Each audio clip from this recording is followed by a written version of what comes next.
Muy bien, bienvenidos a todos oficialmente, una vez más a nuestro cuarto encuentro con Madre Kripavati Nitai. La verdad que ha sido muy enriquecedor y nuevamente agradecemos todo el apoyo que siempre nos está dando la Madre. Creo que hemos crecido en uno u otros aspectos de nuestra propia vida, si hemos hecho los ejercicios.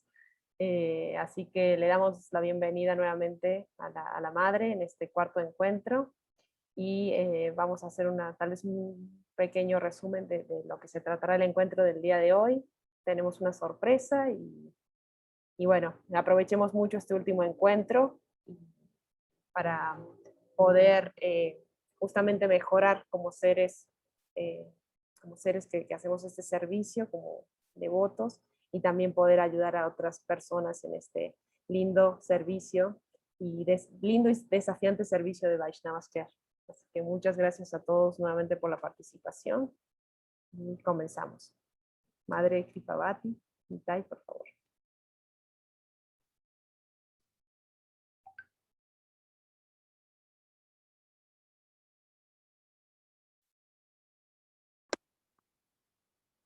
Madre Kripavati.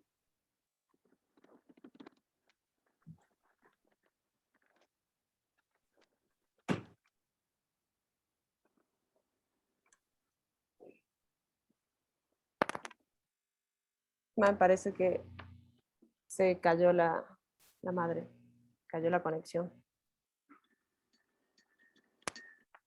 Ok, entonces vamos a esperar un momentito.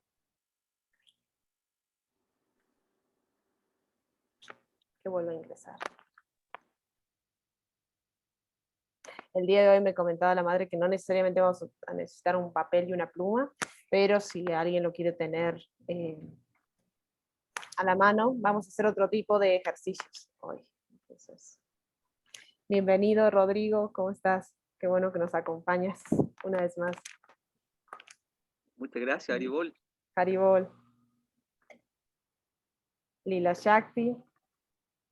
Madre, se nos cayó un momento. Sí, el internet acá como hay neblina, pero se cae y me vuelvo a conectar.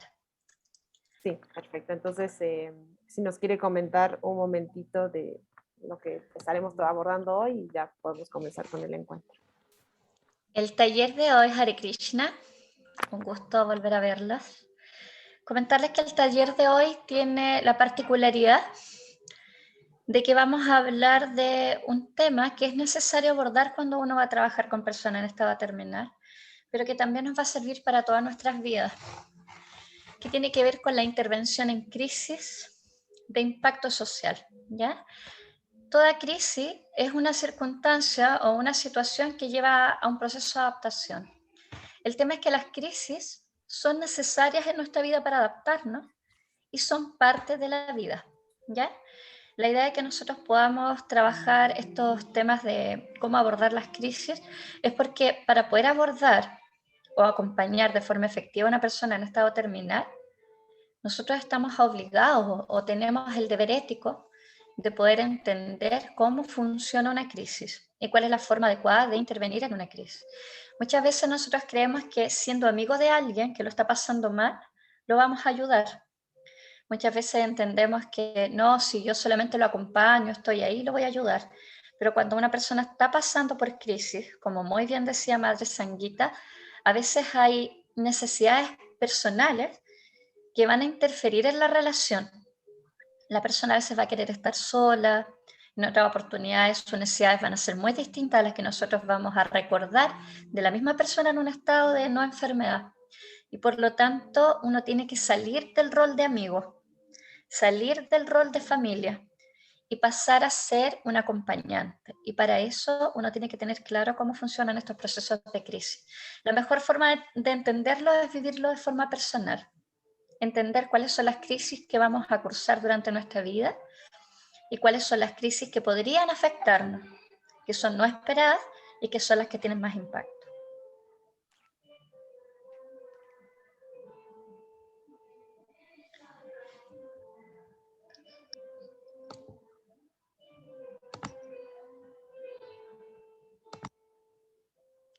Vamos a partir entonces, es el cuarto taller, el último, es de autocuidado, pero específicamente tiene que ver con la intervención asertiva en estados de crisis. Cuando con Priyasaki pensamos en este taller, fue porque recordamos que en aquellas circunstancias en que, por ejemplo, hay una catástrofe natural, un terremoto, muchas veces las personas que quieren llegar a esos lugares a apoyar a las personas que han sido afectadas en situaciones, por ejemplo, de terremoto, olvidan un factor, que es el factor de la empatía hacia la persona afectada. Si yo voy a ayudar a un lugar donde hay un terremoto y yo no llevo mi agua, yo no llevo mi alimento y yo no llevo todos los recursos personales que voy a necesitar, voy a llegar a invadir ese lugar. Voy a llegar a ayudar, pero al final no voy a hacer una ayuda, porque voy a utilizar el agua de esas personas, voy a utilizar sus alimentos, voy a ocupar un lugar en un terremoto. Los lugares para poder reposar son muy disminuidos. ¿Por qué? Porque como se ha caído gran parte de los lugares, nos termina ocurriendo que no hay donde dormir. Entonces, por eso es tan importante, y lo parto diciendo así, porque muchas veces cuando nosotros queremos ayudar a alguien que está en crisis, lo hacemos desde nuestro deseo, pero no desde la necesidad del otro.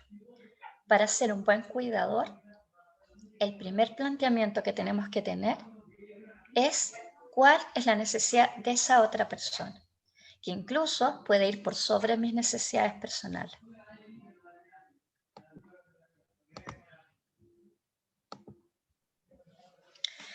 ¿Qué son las crisis? Las crisis son una consecuencia al impacto que tiene en nosotros una circunstancia que puede estar asociada a 3 factores de sufrimiento. Voy a apelar a que recuerden cuando hablábamos de los kleshas, ¿cierto? ¿Ya? ¿Cuáles son aquellas entidades, circunstancias o situaciones que le van a generar sufrimiento al ser humano? Lo que estábamos hablando. Aquello que nos provoca la naturaleza, que nos va de alguna forma nos va a tener como consecuencia una crisis, que sería, por ejemplo, los terremotos, los maremotos, cuando de repente tenemos huracanes, entre otras cosas, ¿cierto? Bueno, eso siempre trae una crisis, de un tipo, pero trae una crisis.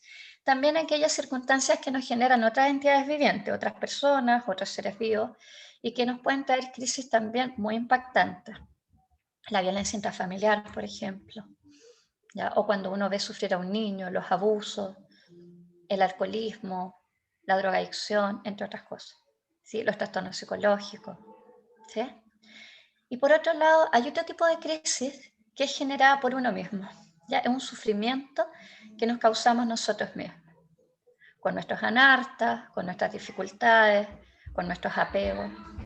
Y todo esto, que son 3 factores tremendamente importantes con el que todas las personas debemos lidiar en algún momento de nuestras vidas, van a generar crisis de impacto, ¿verdad? Hoy vamos a hablar de 2 tipos de crisis y de cómo poder enfrentar adecuadamente esas 2 crisis. Es un taller bastante técnico en primera instancia. Necesito ojalá que puedan, si pueden tomar apuntes, de todas formas el PowerPoint yo lo voy a mandar porque les puede servir como base, ya cuando tengan que hacer algún tipo de intervención. Vamos a hablar de las crisis normativas o vitales y de las circunstanciales. ¿Cuáles son las crisis normativas o vitales? Son aquellas crisis que tienen que venir para que nos adaptemos a situaciones que vamos a vivir a lo largo de todas nuestras vidas. Generalmente son esperadas. ¿Por qué? Porque, por ejemplo, todos sabemos que si en algún momento nos casamos o tenemos una familia, antes de que nazcan los hijos, nuestra vida es de una forma. Pero en el momento en que nacen los hijos, inmediatamente se marcó algo. Esa es la primera crisis. Generalmente en las relaciones de pareja, la primera crisis importante viene marcada por el primer hijo. ¿Qué significa eso? Que el primer hijo nos lleva a cambiar nuestra forma de relacionarnos. Y generalmente es ahí donde las parejas tienen los primeros procesos críticos de adaptación, que pueden estar acompañados de peleas, de quiebres. En estos casos, es importante entender que el primer hijo va a ser el que nos va a llevar a las crisis normativas más importantes de nuestras vidas. ¿Por qué? El primer hijo va a nacer lo que implica adaptar el hogar y la relación de pareja. Después viene y sobre todo cuando uno es devoto pasa mucho, ¿no? Que es el cuestionamiento de, ¿lo llevo o no lo llevo al colegio? Y si lo llevo al colegio, lo llevo a un colegio que sea, no sé, artístico, espiritual, o a un colegio de sistema regular. Y si lo llevo al colegio, ¿no será mejor que lo deje en clases en la casa? Y si lo dejo en clases en la casa, ¿de qué forma será la más adecuada? Esos son los primeros cuestionamientos que nos hacemos cuando vamos a ser padres inicialmente. Luego es a qué colegio lo llevo, después viene la etapa de cuando va al colegio por primera vez, después viene el proceso de si come o no come en el colegio, si ese niño va a comer con niños que coman algo diferente, si va a asistir a clases religiosas o no, si ese niño a lo largo que crece se va a poder relacionar abiertamente con niños que no tienen su misma religión o no, si ese niño a medida que crece va a tener acceso a ir a la universidad o si lo voy a llevar a una escuela militar o si lo voy a llevar, por ejemplo, a un monasterio brahmacharis, a un seminario para brahmacharis. Son todos esos cuestionamientos y esos cuestionamientos generan crisis. Ya esas son las primeras crisis normativas. Eso le pasa a todas las personas y las que no son devotas tienen los mismos cuestionamientos, exactamente los mismos cuestionamientos. Y esas crisis están marcadas, ¿ya? Porque el primer hijo es el que va a generar la mayor necesidad de reacción frente al apego, ¿sí? Por ejemplo, como padres sentimos una gran responsabilidad y por lo tanto no queremos fallar. Entonces estas crisis son esperadas y van a través de las distintas etapas hasta llegar a la muerte, ¿sí? Incluso pasa una etapa que es muy importante, que es cuando los hijos se van del hogar y viene esa crisis tan fuerte que es la del nido vacío. Muchas parejas sufren mucho en ese proceso cuando no han cultivado a lo largo de los años una relación de pareja, de compañeros, que va más allá de la relación de padre. Para los que están presentes y tienen una vida familiar, es importante entender que es lo que yo les he dicho durante todos los otros talleres, lo importante que es tener un tiempo para ser pareja, para ser compañeros, y un tiempo para ser familia, para ser padre. Son tiempos distintos. Y un tiempo para uno solo, ¿para qué? Para que se autocultive. El proceso de adaptación es menos demandante en las crisis normativas que en aquellas crisis que son circunstanciales, que las vamos a ver más adelante. Y siempre hay un colapso de capacidades para enfrentar y solucionar problemas. Generalmente la crisis lo que genera es que uno se bloquee. Por muy avanzado que uno sea en la parte espiritual, una crisis viene a generar una perturbación natural. ¿Cuál es la diferencia entre una crisis normativa o vital y una circunstancial? Es que la circunstancial no es esperada. Un enfermo terminal, si bien en algún momento está pensando en que va a dejar el cuerpo, en que va a morir, que sería parte de lo que son las crisis vitales, no estaba preparado para que le dijeran que iba a tener que padecer una enfermedad grave antes de dejar el cuerpo. Y eso es una crisis circunstancial. Un accidente que genere un trauma físico permanente, una situación externa, por ejemplo, de abuso. Todo eso son crisis circunstanciales, que son de alto impacto porque no son predecibles. Por ejemplo, para nosotros es esperable que fallezca un papá o una mamá, pero no es esperable que fallezca un hijo. Por lo tanto, la muerte de un hijo suele ser más impactante que la muerte de un padre o de una madre. No necesariamente menos dolorosa, pero sí más impactante, porque todo lo que no esperamos es de alto impacto. Y por lo tanto el impacto es más agresivo. Requiere un proceso de adaptación que es muy doloroso. En el caso de los enfermos terminales, la crisis va acompañada de un preduelo, un duelo anticipado, y un duelo después de la partida. Por lo tanto, el impacto es mayor. Nosotros no podemos pretender que vamos a llegar como amigos y tocándole el hombro a la persona o ofreciéndole apoyo durante el último tiempo, pero no entendiendo lo que realmente está viviendo, vamos a hacer un aporte real. para hacer un aporte real, hay que tratar de entender qué es lo que está sintiendo esa persona en ese momento. Y solamente lo podemos entender cuando lo hemos vivido. También hay un colapso de capacidades para enfrentar y solucionar problemas, ¿sí? Pero la desestructuración es más larga. La perturbación inicial da pie en las crisis circunstanciales a un proceso adaptativo mucho más largo. Por eso la intervención es diferente. Yo les voy a invitar a aquellos que no son terapeutas a que generalmente intervengan como acompañantes, como cuidadores, en las crisis más bien normativas que afecten a este paciente.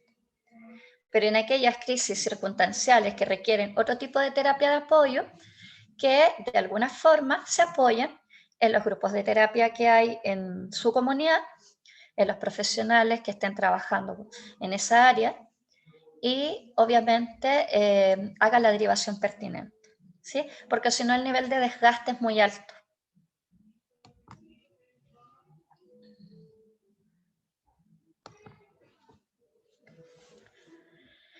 ¿Qué es la intervención en crisis? ¿Y cuándo es el momento de intervenir realmente? Esto es como lo que yo les decía del ejemplo de cuando hay un terremoto. Uno debe intervenir cuando realmente es necesario. Y eso está determinado porque hay una desorganización grave. Si nosotros vemos que en un lugar se dañó a muchas personas por una circunstancia en particular, entonces nosotros sabemos que las personas que deben ir a ese lugar son las personas adecuadas para prestar ayuda a las necesidades emergentes. Por ejemplo, si van periodistas, no ayuda mucho, pero si van personas que son expertas en primeros auxilios, si van personas que son paramédicos, si van terapeutas, eso va a generar un mejor impacto que si van periodistas. Por eso es tan importante que uno entienda hasta dónde puede ayudar y después pueda delegar, ¿sí? Ustedes dentro de sus equipos de trabajo deben estar, sobre todo los que trabajan por comunidades en apoyo a la persona que está a punto de dejar el cuerpo, como cuidadores, lo que ustedes tienen que hacer es organizarse como equipo y tener claro quiénes van a cumplir el rol y función de acompañar en crisis de impacto más circunstancial, o sea, en aquellas crisis que requieran un trabajo más terapéutico. Y tienen que tener claros cuáles son los que van a intervenir en las crisis que son más normativas, que responden más a acompañar a la familia en el proceso de adaptación a la muerte, ¿sí? O a la pérdida. El objetivo principal va a ser ayudar a la persona a recuperar el nivel de funcionamiento. Suena fácil, pero en la práctica, si nosotros pensamos, cuando nosotros hemos cursado por situaciones de crisis, por ejemplo, cuando de alguna forma perdimos a alguien muy importante, por decir algo, cuando fallece una mamá, cuando fallece un papá, cuando hemos perdido el trabajo, cuando hemos estado en situaciones de divorcio, cuando hemos tenido problemas legales por los hijos, preguntémonos, ¿cómo quedó nuestra vida después de eso? Primera fase, shock. Cada vez que uno tiene una pérdida, una situación crítica tan fuerte, las personas tenemos la tendencia a quedar en shock. Y el primer mes, segundo mes o tercer mes, según el impacto de lo que nos haya ocurrido, va a generar que nosotros quedemos inmovilizados. ¿Qué significa eso? Que no sepamos cómo actuar, es como, a veces incluso da la sensación como que no hubiese pasado nada. A veces no lloramos, a veces continuamos con nuestra vida, otras veces no hacemos nada y quedamos paralizados. Bueno, eso es lo que ocurre.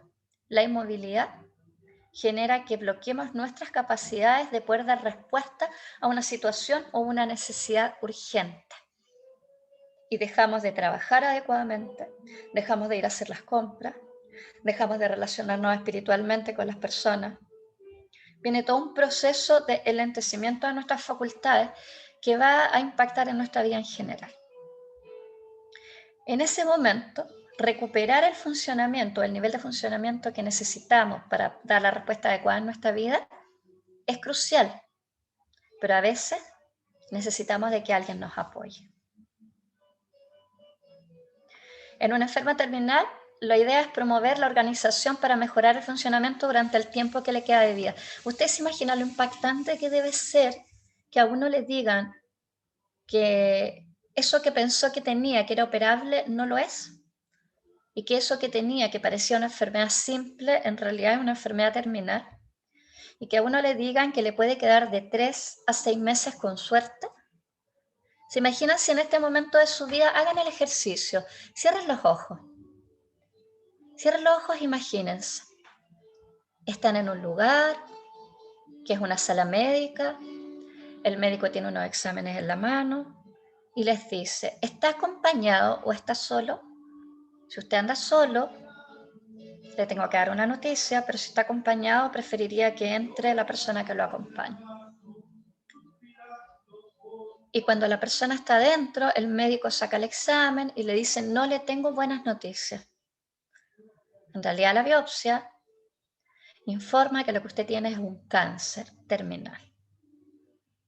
La pregunta que uno hace, lo primero que uno pregunta es ¿cuánto tiempo me queda? Y el médico dice, no sé. Si seguimos los tratamientos adecuados, podrían ser 3 a 6 meses. Conéctense con la sensación de impotencia y todas las imágenes que a uno se le vienen a la cabeza. ¿Qué imágenes se les pasan a ustedes por la cabeza? ¿Qué es lo primero que aparece?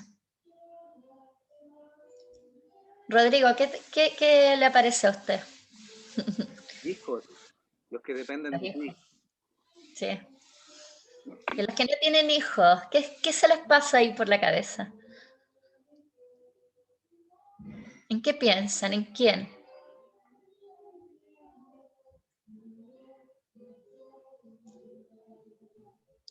¿Hay alguien que haya pensado en su mamá, en su papá?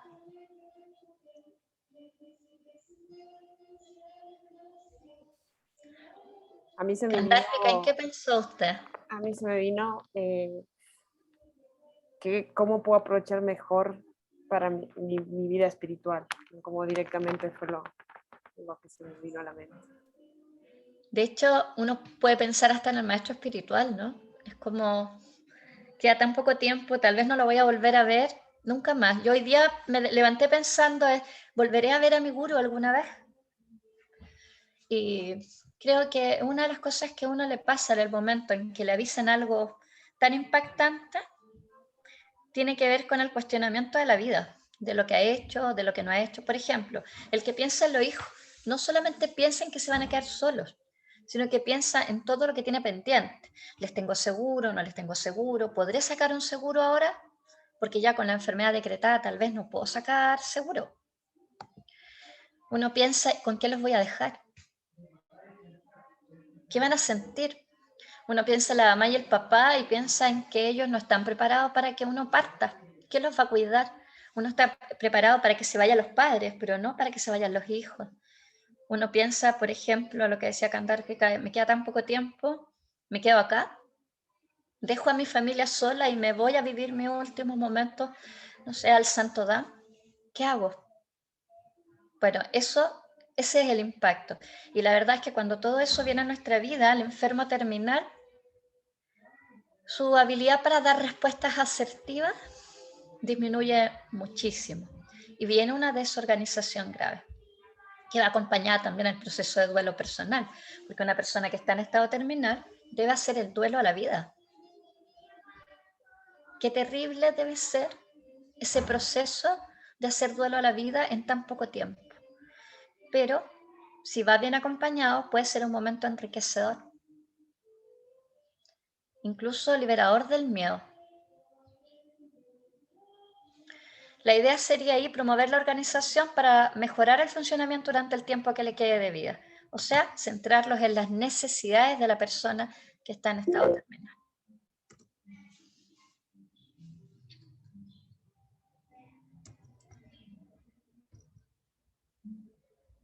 Para eso hay que hacer una intervención según la necesidad de la crisis, ¿cierto? Tenemos dos formas de intervenir y esto es lo que yo quiero que aprendan hoy, ¿ya? Aunque parezca muy técnico, es necesario para no cometer errores en el proceso de la intervención.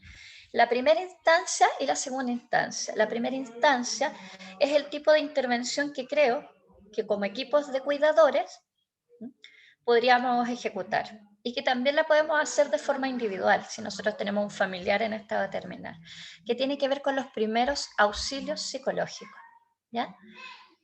Cualquier persona que no sea psicólogo, que no sea terapeuta, puede dar el apoyo de primera instancia. Solamente tiene que considerar lo que yo les voy a enseñar hoy, ¿sí? En el caso de la segunda instancia, es un tipo de apoyo más terapéutico. Y en esos casos es bueno que ustedes en cada congregación, comunidad o equipo tengan un par de terapeutas que estén capacitados para poder dar ese tipo de intervención. Después van a entender el porqué.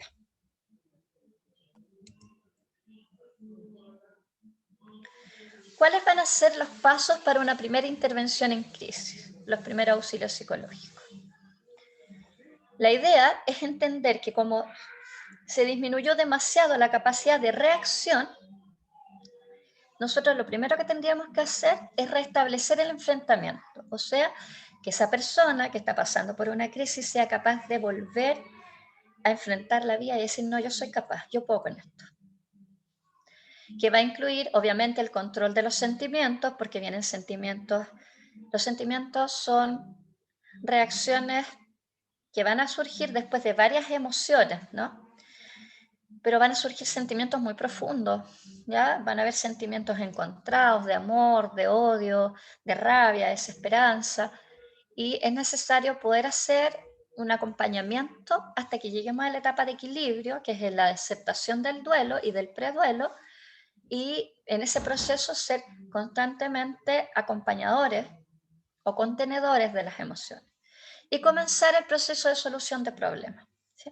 ¿Por qué? Porque una persona que está tan bloqueada no ve soluciones, ni siquiera se plantea los problemas, todo lo ve en negro. ¿Sí? Y después hay que hacer un seguimiento para verificar el proceso y una evaluación para medir la efectividad de lo que hicimos. ¿Cuáles son los 5 pasos? El primer paso es el contacto psicológico. Cuando nosotros vamos a dar primero auxilio psicológico a una persona que está en crisis, por ejemplo, ustedes ven una mujer que está en una situación de violencia intrafamiliar. Ella está muy afectada, llega a ustedes y les comenta como amiga, como compañera, como devota o como pareja que ha sufrido violencia intrafamiliar. Lo primero que uno debe hacer es escuchar, sin opinar. Uno suele opinar, uno suele identificarse y decir, ¡ay, qué mala la persona! ¡Ay, te hizo daño!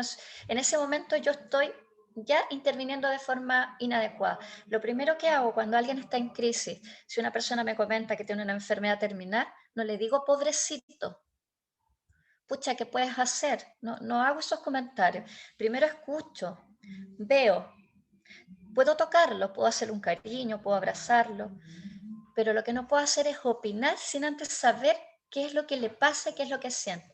Lo primero que hago es escuchar asertivamente. Luego sintetizo los hechos y los sentimientos. ¿Qué es sintetizar? Por ejemplo, es cuando estoy conversando con la persona y la persona me dice, ¿sabes qué me pasa? Que el doctor me dijo que tengo una enfermedad terminal, tengo cáncer. Y lo que más rabia me da es que he sido vegetariano toda la vida.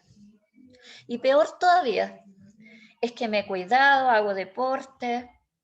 En general no soy una persona que salga ni trasnoche, nunca he bebido alcohol, llevo muchos años, abstemio.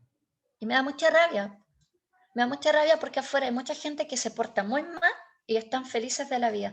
Y yo tengo 3 hijos. Me da mucha rabia con Dios porque a pesar de todo lo que he hecho, me pasan estas cosas. Cuando uno escucha eso, uno no se identifica con lo que la persona dice. La persona está canalizando la frustración que siente. ¿Qué es sintetizar los hechos? Es concentrarme en que la persona está preocupada, primero, porque está con una enfermedad terminal, por lo tanto, su necesidad es una atención médica, yo ya lo voy imaginando. Segundo, sus sentimientos, tiene frustración. Por lo tanto, lo que debo hacer es contener los sentimientos. ¿Qué es parafrasear? La persona me dijo todo esto, parafrasear es repetir tal cual ella lo dijo. Una buena forma es colocar una posición física parecida a la de la persona, acomodarse para que parezca un espejo y ustedes la repiten. Entonces lo que tú me estás diciendo es que el médico te dijo que tienes una enfermedad terminal.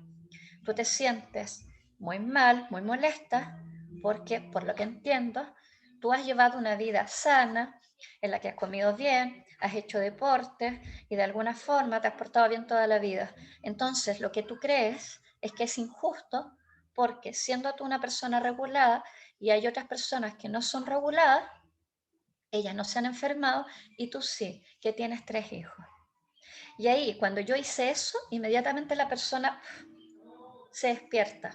Y ahí ustedes pueden entrar con una pregunta y le pueden decir, ¿cuál es tu mayor preocupación en este momento? Se dan cuenta que si yo le hubiera dicho, pucha, qué pena, qué mal que te sientes, qué triste lo que te pasó, es casi irónico, es muy poco el contacto con lo que ella me dijo. Si yo repito tal cual lo que me dijo, pero de forma empática, yo estoy abriendo una ventana. En ese momento, lo que hago es entregar una sensación de control. Ahí la persona me va a decir, mira, mi mayor preocupación son 2 en este momento. Primero, ¿qué tengo que hacer? Porque no tengo el dinero para hacerme un tratamiento y el médico me dijo que puedo durar más tiempo si me hago el tratamiento. Segunda necesidad, primero la médica, segunda de dinero, ¿cierto? Y tercero, estoy preocupada con mi familia. ¿Cómo lo hago? Si le digo a mis hijos o no, ¿qué sería lo correcto? Tercero, es una necesidad emocional. Y yo la registro, porque después tengo que dar respuesta a eso. Pero en esta primera fase no. La primera es la de escucha. Entonces, ¿qué hago yo para entregarle la sensación de control a la persona? Es decirle, le toco el brazo, lo abrazo, le digo, ¿sabes qué? No te preocupes, ocupémonos, porque no estás solo. Yo estoy aquí, no te voy a dejar solo en este momento.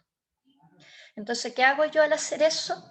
Reduzco el estado de aturdimiento, incremento la sensación de seguridad, genero la sensación de aceptación, de que no me criticaron, no me enjuiciaron, no me dijeron, es tu culpa, te enfermaste, como pasaba en la antigüedad, que si uno tenía lepra era porque había sido malo. Bueno, uno le está quitando cualquier connotación negativa a la enfermedad, uno no le dijo es tu karma, porque es muy desubicado decirle eso a una persona en estado terminal, y la reactivación de las capacidades de resolución de problemas.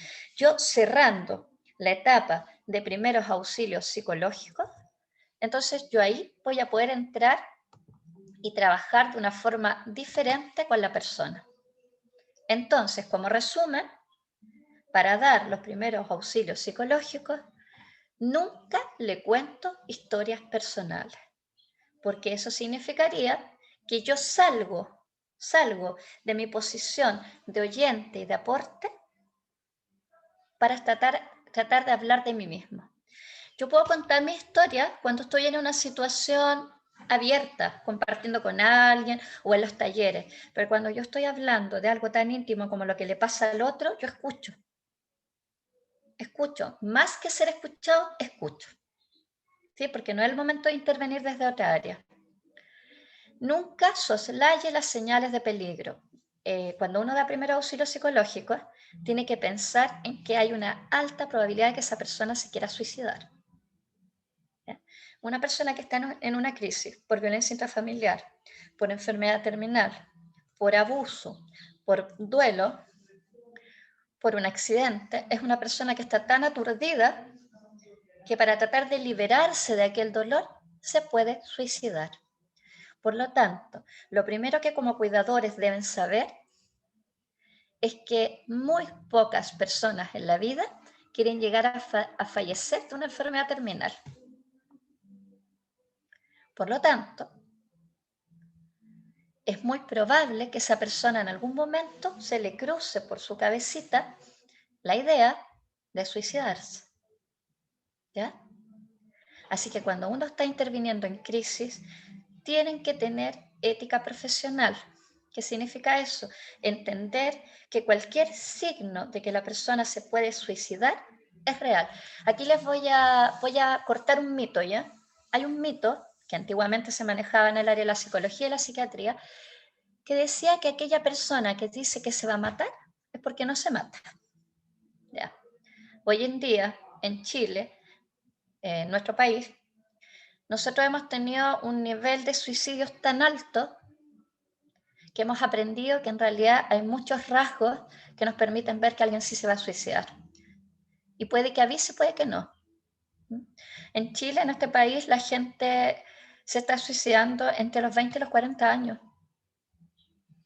Y las tasas son altísimas, altísimas. Entonces, hoy en día los hospitales de salud tienen algo que se llama sobrecupo, que significa que incluso si no hay hora y una persona llega con algún indicador de riesgo de suicidio, la atienden antes de las 24 horas. Así que es tremendamente importante entender que si nosotros vemos que hay una persona con riesgo de suicidio, tenemos que conectar inmediatamente redes. ¿Ya?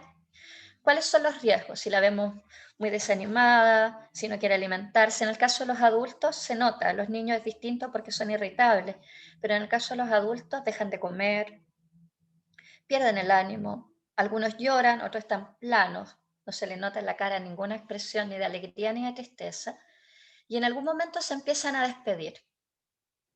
Si una persona se despide anticipadamente, ya es extraño. Generalmente un enfermo terminal no parte inmediatamente despidiéndose, porque está bloqueado. Pasa a otras etapas antes de... Primero pasa por la etapa de la esperanza, de creer que se va a sanar. Pero una persona que inmediatamente empieza a despedirse es una persona con la que uno tiene que tener claro que está en alto riesgo de suicidio. Nunca se quede con la respuesta sí o no. Si yo le pregunto a una persona en crisis, ¿y vas a hacer algo para curarte? Y me dice sí, no me puedo quedar con eso, tengo que preguntar, ¿ya qué es lo que piensas hacer y cómo te puedo ayudar? Si la persona me dice no, no me puedo quedar con el no. Necesitamos abrirnos, ¿sí? Empezar a abrirnos a opciones. Nunca juzgar ni tomar partido. Aunque estén de acuerdo con que la persona que la golpeó fue una persona macabra, no lo digan. No pueden tomar partido. Ni aunque estén de acuerdo con que es injusto que la persona tenga una enfermedad terminal, no lo digan, porque no deben hacer juicios, porque tienen que ser un pilar de fortaleza. En este momento la persona no necesita un amigo, necesita más que un amigo, necesita contención, ¿sí? Que va más allá que ser amigo, tiene que ver con un nivel de fortaleza espiritual mayor a la que da un amigo.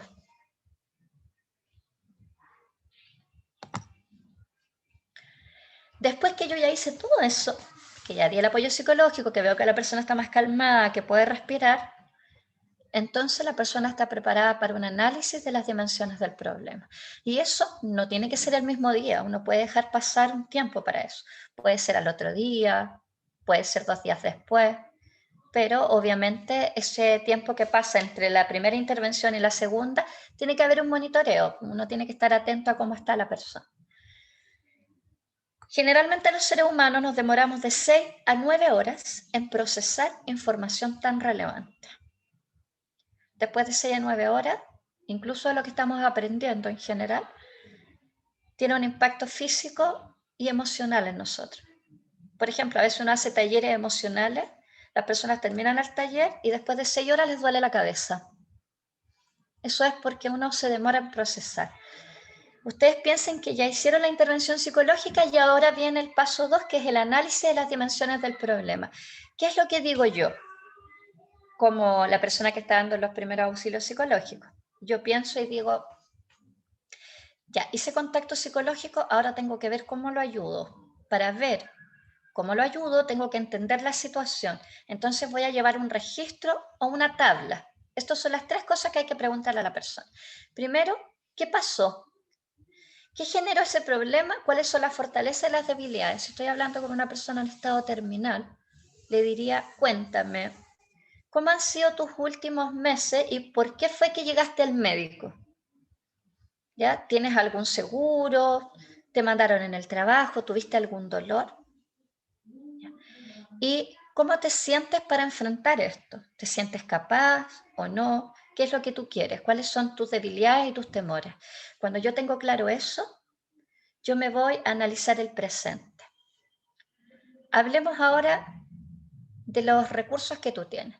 Si tienes que hacerte exámenes médicos, ¿tienes cómo hacerte los exámenes o quieres que te conectemos a la red de salud pública?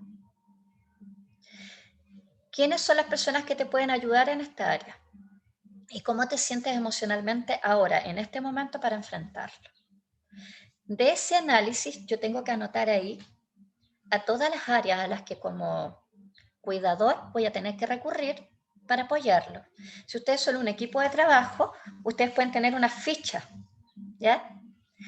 Y en esa ficha se pueden hacer estos análisis. Si ustedes gustan y en algún momento me quieren contactar, les puedo dar las fichas hechas según la necesidad de ustedes como equipo. Yo lo puedo hacer para apoyarlo. Y tercero, el análisis del futuro inmediato. ¿Cuáles son las decisiones que tienes que tomar? Primera decisión que tú tienes que tomar es si te haces el tratamiento para cáncer o no. Si te haces el tratamiento o si te hospitalizas durante el último tiempo que te queda. ¿Sí o no? Esa es una de las cosas que tienes que tomar. La otra es si le informas a tu familia o no. Y la otra es si resuelves los temas legales que corresponden directamente con pensiones, con seguros y todo eso.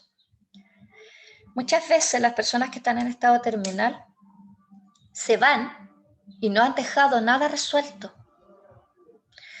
Yo he conocido casos de personas que se han ido y por no considerar eso, cuando se van, sus familias quedan completamente en la calle. Uno como cuidador puede ayudar a prevenir eso.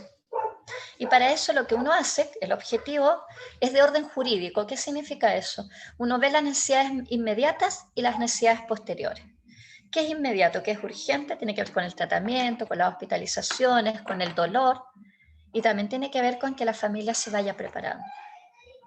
Uno generalmente le avisa a los adultos de la familia primero y deja el proceso gradual para decirle a los niños, ¿ya?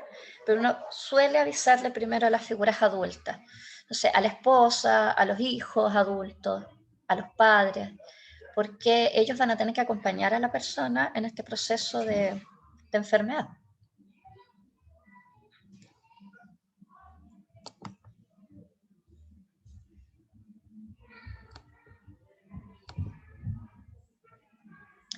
El tercer paso, que es el análisis de soluciones.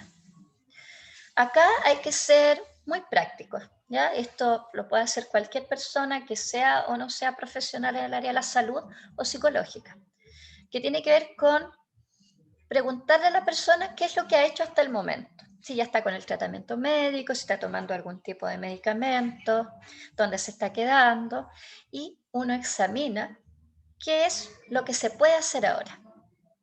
Como cuidador, uno tiene que ver alternativas. Decir, ya, ¿te estás quedando en el hospital? No, no te puedes quedar en el hospital, tú no tienes cobertura médica, entonces veamos, en el caso de Chile, veamos si está en el plan auge. ¿Ya? Si no está en Chile y está en otro país, ustedes pueden ver si hay algún aporte desde el gobierno para la enfermedad que él tiene. Ver alternativas. A veces uno dice, ya, hagamos colectas, veamos de qué manera la gente puede dar donaciones, y uno va organizándose para obtener fondos. Redefinir el problema, es decir, en realidad el problema acá no es que tienes una enfermedad terminal, el problema real acá, la enfermedad terminal está, pero el problema no es ese, el problema es cómo ayudamos a que de aquí al final de tu vida, o sea, hasta que tú dejes el cuerpo, hacemos por un lado que sea menos doloroso y por otro lado acompañamos para que este proceso sea lo menos traumático posible. Y las asistencias externas, que significa estar conectado con las redes. Como cuidadores, conectarnos con las redes donde él, de alguna forma, o ella, van a estar ya sea internos o siendo atendidos. Eso es lo que nosotros generalmente hablamos cuando hablamos de cuidadores de hospicio. No significa que la persona va a estar en un lugar encerrada y que uno la va a ir a atender ahí.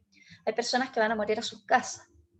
Pero como cuidador, uno se conecta con los médicos, con los hospitales, con las personas que le van a dar atención. ¿Ya? Y eso hay que verlo con tiempo, porque también tienen que haber autorizaciones, según el lugar, a veces hasta hay que firmar algo. Y un cambio ambiental, que significa que la persona sienta que alrededor suyo todo es más agradable. Si la persona está viviendo en la calle o está viviendo en un lugar de mucha miseria, lo primero y más humano sería darle un lugar de acogida mucho mejor. Y como cuidadores tenemos que estar abiertos a eso, ¿sí? Ahora, el objetivo es identificar soluciones para las necesidades, para las inmediatas y para las posteriores. ¿Qué es lo que sugiero yo? Hacer lluvia de ideas, que tienen que hacer la junta con la persona que está en estado de crisis, trabajar por bloques, que es ver qué es primero, qué va después, y establecer una tabla de prioridades. Lo más importante es eso. Si ustedes establecen tabla de prioridades, le van a dar resolución a lo más urgente, porque puede que la persona no dure 6 meses, que dure 3. Así que hay que tener claro que si nosotros saturamos y empezamos a poner 50 necesidades, no vamos a alcanzar a cubrir ni siquiera la mitad. Y nunca permitir el pensamiento de visión de túnel. ¿Qué significa el pensamiento de visión de túnel? Es cuando la persona está tan deprimida que dice, no, es que en realidad, mira, mejor me muero, no le doy problema a nadie. Yo he conocido personas con cáncer que me han dicho, cuando yo entre ya a la fase que me quede poco tiempo, no voy a dejar que nadie me vea, ni mi familia que me vaya a ver. Y voy a dejar por escrito que cuando sea mi funeral, no entre nadie a enterrarme. Eso es visión de túnel. Es distinto a que la persona diga, prefiero pasar algunos momentos a solas, pero en realidad sé que es importante la familia, pero quiero estar algunos momentos a solas, sobre todo cuando tengo más dolor. Es diferente. La visión de túnel, la persona excluye al mundo.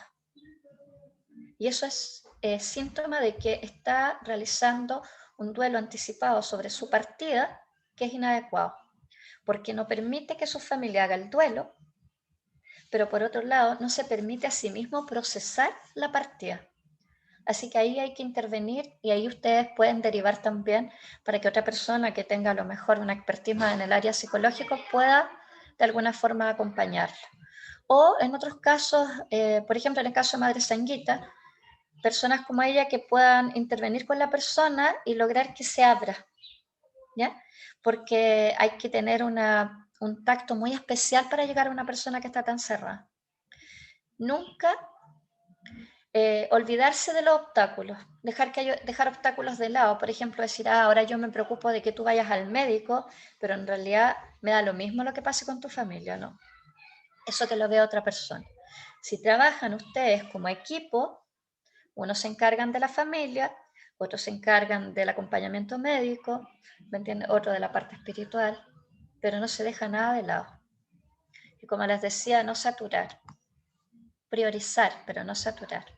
El paso 4 es asistir en la ejecución correcta. Hay que ser facilitadores, escuchar, orientar. Hay que acordar por escrito con la persona, firmar compromisos. Y una actitud directiva, escuchar, utilizar los recursos externos, derivar, ocupar a la familia también. Si hay redes comunitarias, usar las redes comunitarias. Si hay, por ejemplo, una red comunitaria que nosotros tenemos, son los grupos de apoyo a duelo. ¿Se acuerdan? Hay algunos que están inscritos en el grupo de apoyo a duelo que tiene Madre Sanguita. Esos son grupos o redes comunitarias, que después vamos a ver que son tremendamente importantes. Y ejecutar las acciones inmediatas, que deben ser concretas, tenemos que tener metas específicas, tienen que ir paso a paso, hay que hacer confrontaciones. Cuando nosotros vemos que la persona está demasiado cerrada en algo, uno le debe decir, puede que la persona diga, ahora no quiero saber nada legal, porque me voy a morir, en realidad me importa un comino todo lo demás que pase. Y ustedes le deben decir, sí, yo entiendo tu dolor, pero tú también debes entender que tu familia necesita tener claridad y debes informar si es que tienes seguros o si no tienes seguros. Tienes que informar si es que tienes cuentas en el banco o no tienes cuentas en el banco. Tienes que informar qué va a pasar contigo en los últimos tiempos. Tienes que informar si es que la pareja con la que tú convives, que no estás casado, por ejemplo, se puede hacer cargo de ti el último tiempo. O sea, son cosas tremendamente importantes. ¿Qué pasa si una pareja está conviviendo y la persona está en estado terminal? En el momento que llega a un estado de inconsciencia, su pareja con la que convive puede que no tenga derecho a cuidarlo el último tiempo. Y que la familia legal de él se lo lleve. ¿Se dan cuenta de lo delicado que es eso? Por eso es un tema legal que también uno va viendo con tiempo. Porque eso significaría dolor para todos lados. Porque tal vez esa mujer o ese hombre que no está casado legalmente con esta persona tenga hijos que no van a poder acercarse a su padre o a su madre el último tiempo. ¿Ya? Por eso es tan importante que a veces uno confronte con las palabras adecuadas, en el momento adecuado y tratando obviamente de ser un aporte. Nunca abarcar demasiado. Por eso es importante el trabajo en equipo. Si ustedes tienen grupos o equipos de trabajo como cuidadores, entonces desde ahora organícense. Vean quién va a hacer qué.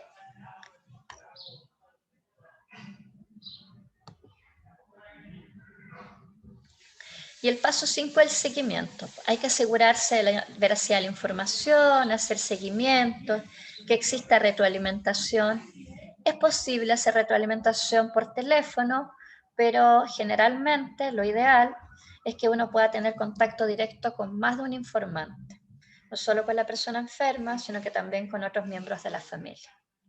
Hay que evaluar si fue efectiva la acción que ustedes hicieron, evaluar si se activaron los recursos de apoyo, o sea, si efectivamente cuando ustedes llamaron a los centros de salud, si efectivamente la persona está siendo ayudada, si la persona que quedó a cargo de los medicamentos, si efectivamente le está dando los medicamentos, y si todos los apoyos que se le han dado a la persona han tenido algún efecto o no. Si una persona no está recibiendo el medicamento adecuado y siente mucho dolor físico, entonces uno tiene que manifestarlo y pedir que se le cambie el tratamiento. Nunca dejar el seguimiento a otra persona. Si yo estoy haciendo apoyo en primeros auxilios psicológicos, lo que no puedo hacer es dejarle a otra persona que haga seguimiento a mis acciones. Mi compañero de equipo hará seguimiento a sus acciones, a la familia, por ejemplo. Yo haré seguimiento a mis intervenciones en el área de salud y el otro hará seguimiento a todos los apoyos espirituales, por ejemplo. Y el otro hará seguimiento a la parte legal. Nunca dejar a la persona sola. Eso es lo que todos podemos hacer en una situación de primeros auxilios psicológicos. Eso es lo que cualquier miembro de un equipo de apoyo, de cuidado a personas en estado terminal debería hacer como equipo. Eso lo tienen que tener claro. Esa es la intervención real que uno hace para poder organizarse y dar respuesta a las necesidades necesarias inmediatas y a las posteriores. ¿Sí? O sea, hasta ahí nadie podría decir es que no sé cómo ser cuidador, porque eso es lo básico, lo teórico que uno debe saber. ¿Sí? En la práctica y en el camino, uno va a ir aprendiendo otras cosas que no se pueden enseñar teóricamente. ¿Sí? Ya. Ahora vamos a ir a la segunda parte, que es la intervención en segunda instancia. Esa intervención es para terapeutas. ¿Sí? Cualquiera de ustedes puede ser terapeuta si toma un curso para ser terapeuta. ¿Ya? Pero ¿por qué tiene que ser de terapeutas? Porque hay que asumir responsabilidades más grupales. ¿Sí?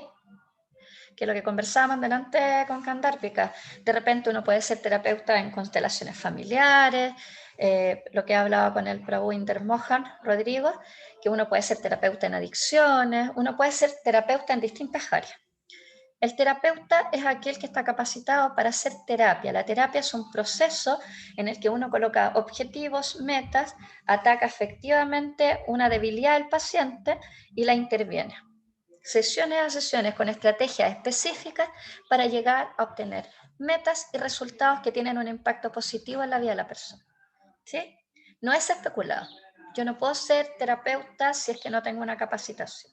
Por lo tanto, el que quiera ser terapeuta es una invitación a que se capacite. ¿Sí? En la intervención en segunda instancia hay apoyos para enfrentar el trauma y reorganizar la vida durante el duelo anticipado. Y aquí nosotros, como terapeutas, debemos ocupar algo que se llama el perfil CASIC. Ya, el perfil CASIC, y por eso hay que ser terapeuta para entenderlo, implica considerar estos 5 aspectos de la persona para hacer una intervención adecuada. Cada ser humano es diferente al otro en estos 5 aspectos. En la parte conductual, yo me tengo que dedicar a analizar cómo actúa la persona frente a la vida en las distintas situaciones. En la parte afectiva, yo me debo preguntar cómo la persona recepciona una situación, procesa los afectos y los expresa, porque todos los expresan de forma distinta. A nivel somático, yo debo entender cómo la persona canaliza a través de su cuerpo las distintas emociones que va a experimentar en el día a día. A nivel interpersonal, yo me voy a preguntar cómo él o ella se relaciona con otros, ¿ya? Si tiene una toma de perspectiva adecuada, si tiene una moral que es homogénea o heterogénea. Eso que acabo de decir, en síntesis, es decir, si la persona es capaz de darse cuenta de los otros o no para actuar, y si su moral va de acuerdo a lo que debería ser para su edad o no, ¿sí? Y a nivel cognitivo es cómo la persona piensa, procesa los pensamientos, cómo sueña, cómo duerme, en qué piensa, en qué sueña. Tiene que ver con cómo a nivel más cognitivo, interno, cerebral, neurológico, se da todo el procesamiento de la información. ¿Se dan cuenta que cuando yo tomo todos esos aspectos, me hago un perfil de la persona? CASIC, porque son las siglas de cada una de estas áreas, ¿no? Es un perfil de personalidad. Y en base a eso, el terapeuta va a poder intervenir en 3 áreas. Primera de las áreas, que ustedes la tienen en los grupos de apoyo a duelo, son las terapias grupales. Cuando uno hace terapias grupales, la intervención es maravillosa. ¿Saben por qué? Porque la intervención nos lleva a que la persona que tiene que hacer un duelo o que tiene que hacer un proceso de adaptación más largo, no solamente aprenda de su experiencia, sino que también aprenda de la experiencia de otros que están en la misma situación. Voy a pedirle a mi hijo que baje un poco la música, está muy fuerte.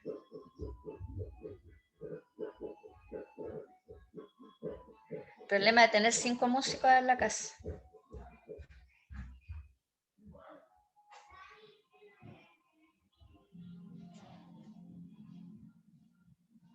Amor.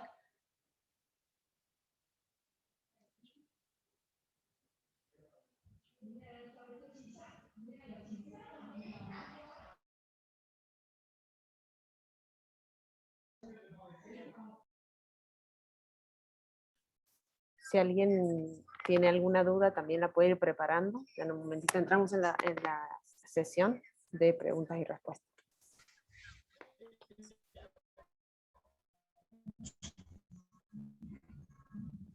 Ahí sí. Ya. Entonces, en los grupos de terapia, ¿qué es lo que nosotros hacemos? Logramos mejorar de forma impactante otras actividades, ¿ya? Que van contando su experiencia. Bueno, hay distintas actividades que se hacen en terapias grupales y que de alguna forma va a permitir mejorar el impacto, ¿sí? Se va a recomendar esto generalmente en crisis de impacto alto, como por ejemplo cuando hay gente con adicciones, cuando hay accidentes, cuando hay enfermedades terminales, cuando hay abuso sexual, cuando hay violencia intrafamiliar. Son situaciones de alto impacto y muchas veces uno tiene vergüenza de contar lo que siente o lo que está viviendo. Y por lo tanto, se necesita de forma urgente un espacio de intimidad que solo se considera en los espacios de terapia grupal, ¿sí? Y ahí uno provee a los miembros un apoyo, y no solamente de apoyo, de entrenamiento para superar los riesgos y los cambios conductuales que vienen de alguien que dirige estos grupos. Aquí me gustaría, yo fui muy insistente hoy día, él es terapeuta grupal, y a mí me gustaría ver si usted pudiese comentar a grandes rasgos por qué es tan importante la intervención grupal con personas.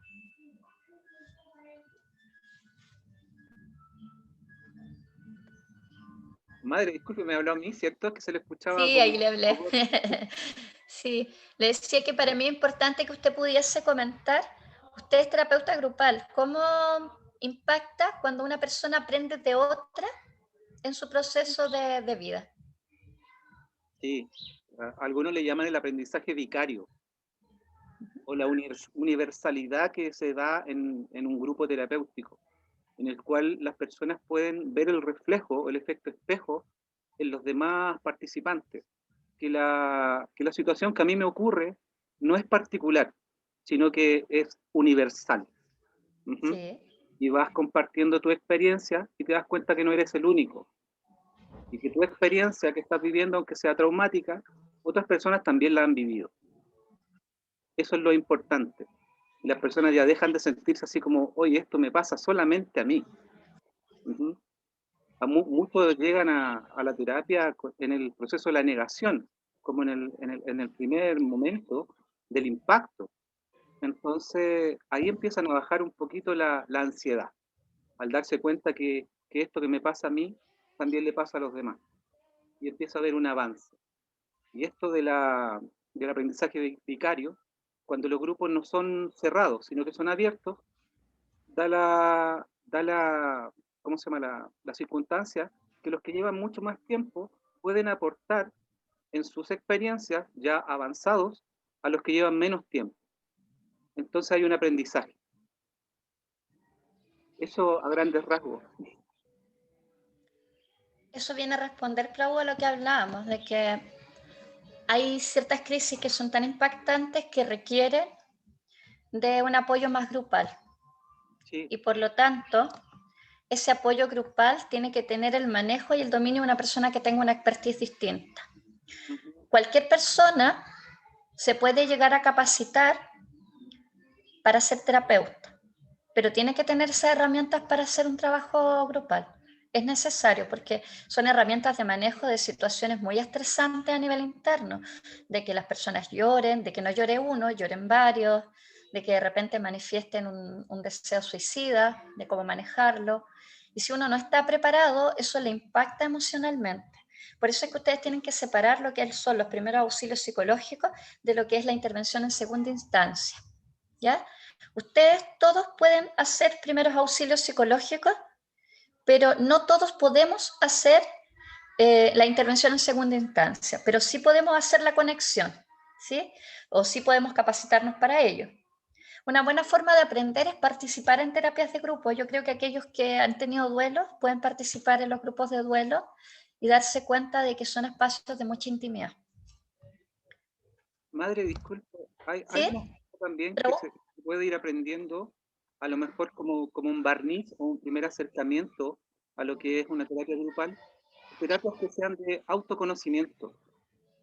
Uh-huh. Y así van un poco hilando este primer acercamiento a lo que es la terapia grupal. Y también se van fijando en la lectura corporal de los demás, que tiene que ser una capacidad que tiene que tener el terapeuta, de darse cuenta cuando algo está afectando a alguien o le interesó. No solo cuando uno lleva una terapia con un tema en específico, sino que también ser capaz de abordar los temas emergentes. Interesante, Raúl, lo que comentó. Yo creo efectivamente que sí. Y que si pudiésemos todos participar en algún momento de este tipo de terapia es tremendamente enriquecedor. Lo que hablábamos con Candérpica en algún momento también, que tenía que ver con participar de terapias de autoconocimiento, por ejemplo, en constelaciones familiares, por ejemplo, que a veces son grupales también.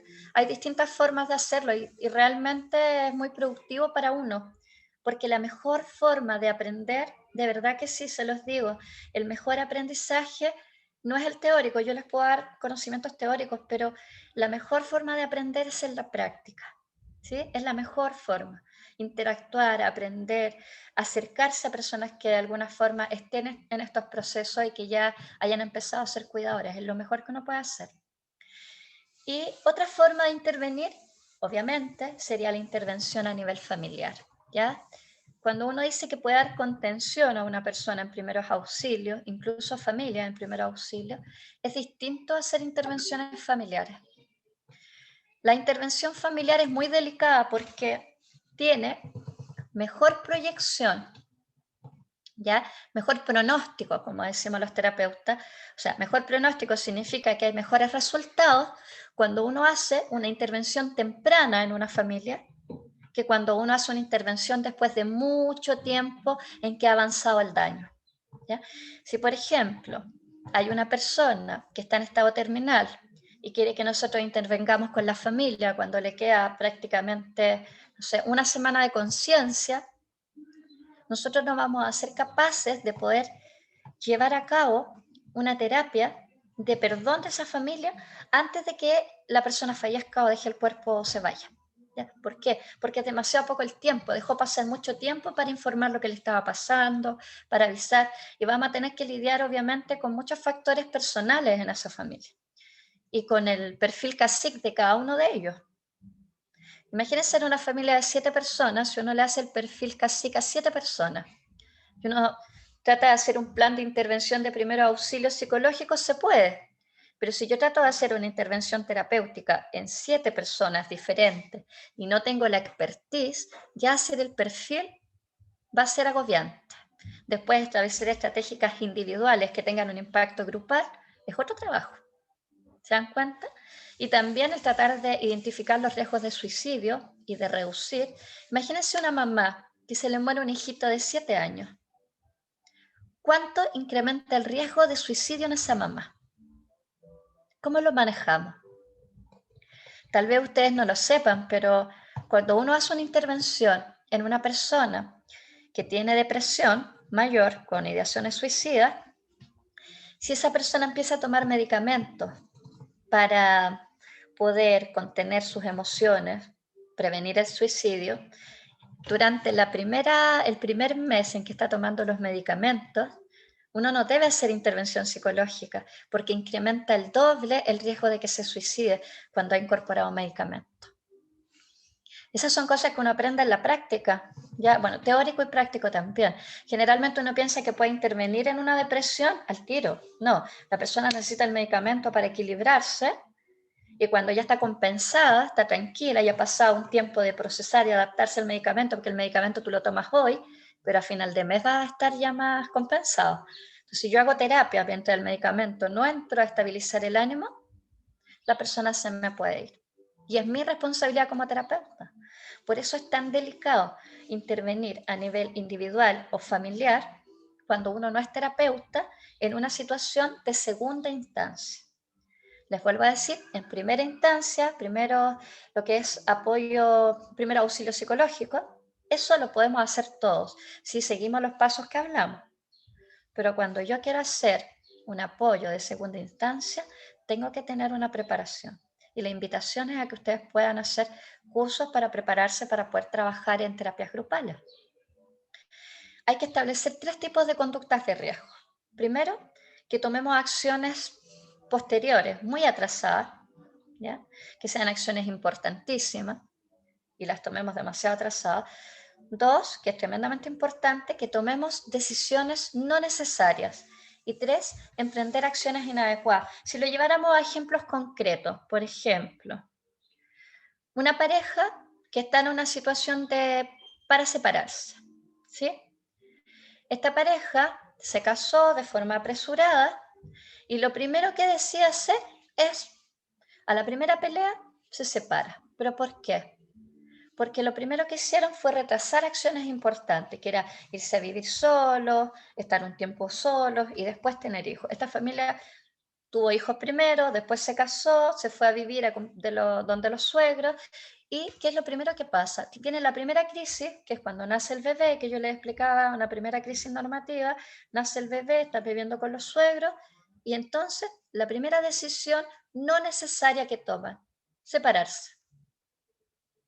No era necesario separarse, porque nació un hijo, no era motivo para separarse, ¿ya? ¿Y cuál sería emprender acciones inadecuadas? A las primeras peleas que tiene, por decir algo, podríamos decir ya la mujer, para no ser tan así feminista, porque siempre dice el hombre, pero voy a decir la mujer. Pelea con la pareja ella y lo primero que decide, en vez de cambiar su actitud y ser una buena persona, ella decide mandarle chocolates al esposo.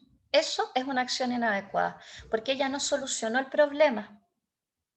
Lo que ella hizo fue mandar un regalo cuando hay un tremendo problema atrás. ¿Se dan cuenta? Esas son las cosas que uno como terapeuta empieza a darse cuenta que es lo que está llevando a quiebra a una familia.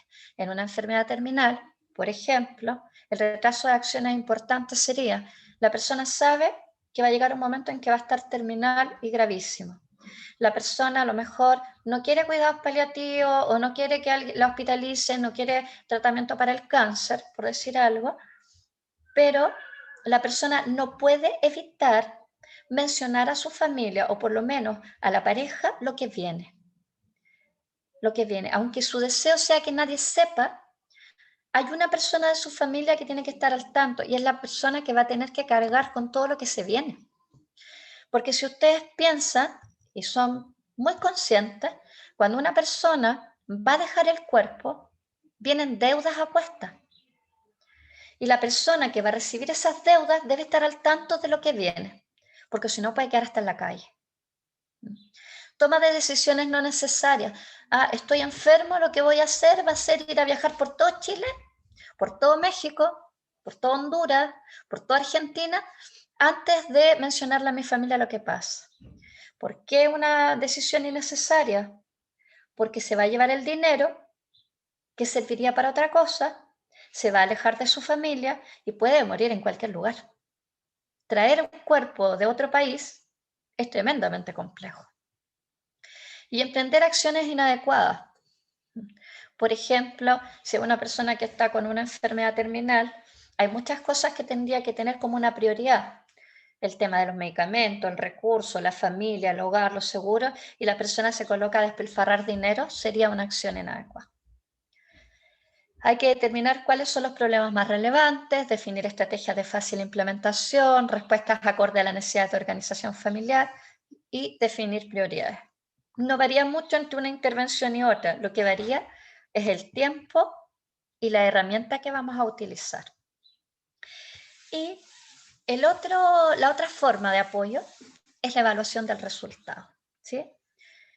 Cuando uno es terapeuta y trabaja con personas en estado terminal, nosotros debemos ser capaces de darnos cuenta después de un tiempo si las acciones fueron efectivas o no. Y para eso nosotros tenemos que responder varias preguntas, que son distintas a las preguntas que nos hacíamos antes cuando aplicábamos primeros auxilios. Porque para los primeros auxilios psicológicos, uno no evalúa si la herramienta terapéutica ocupada fue adecuada o no. Uno lo que evalúa ahí es, organizamos que esta era tu necesidad, esta fue la acción para cubrirla, ¿sirvió o no? Por ejemplo, enfermo terminal, la necesidad de atención médica, lo conectamos con el sistema de salud ¿funcionó o no funcionó? ¿Ven?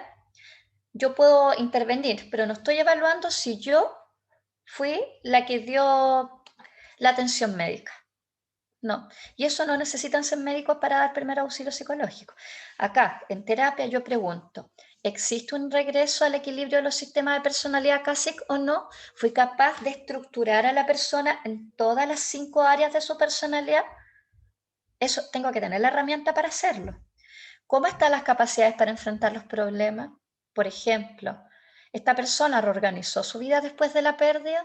¿Esta familia volvió después de que murió la persona, 6 meses después? Porque uno sigue haciendo seguimiento. ¿Recuerdan a Madre Sanguita? Que uno sigue varios meses después de que la persona falleció. Algunos hablan de 11, otros de 13, otros de 18.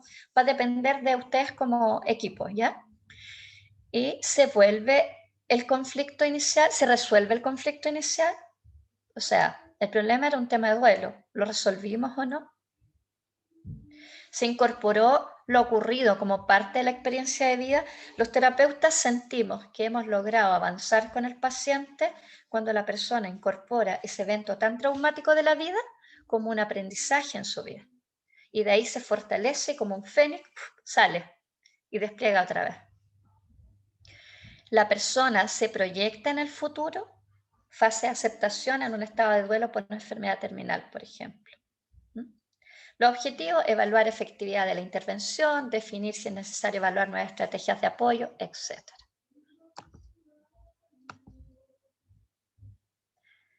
La enfermedad terminal es una crisis circunstancial. ¿Podemos apoyar y dar primeros auxilios psicológicos? Sí. ¿Podemos hacer acompañamiento? Sí. ¿Podemos dar apoyo a las familias? Sí. Pero los procesos de apoyo más grupal, ahí necesitamos tener un acompañamiento terapéutico también, ¿sí? ¿Por qué? Porque pasa todo lo que ya hablamos.